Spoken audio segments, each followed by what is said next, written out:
Ребят, как вы знаете, я сильно болею, у меня кашель. Доктора говорят, что это трахеит, но не знаю, так или нет, но, в общем, кашель уже третью неделю сохраняется достаточно сильным. Сначала откашлялась, теперь нет, и я пила разные препараты для того, чтобы кашель быстрее прошел и лучше откашливалась. В общем, сейчас не откашливается, кашель сухой, и он мучительный. Скажу вам очень хороший рецепт, простите. Вычитала его вчера.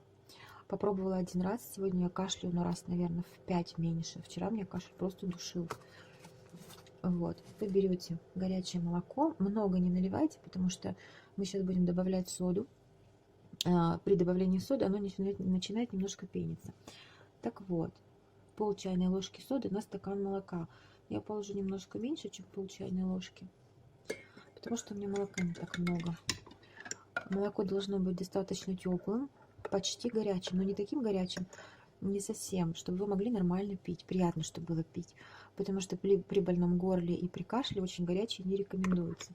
Вот смотрите, видите, уже как бы пенка такая пошла.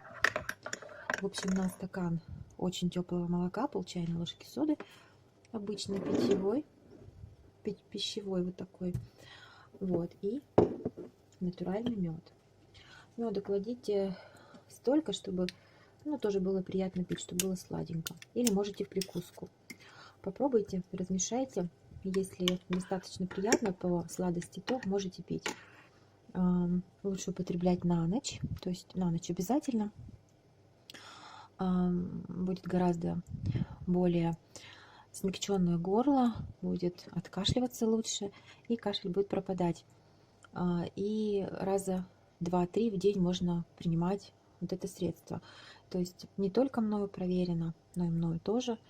Я прям рекомендую. Ну, естественно, если кашель более серьезная причина является, то, конечно, нужно обратиться к доктору.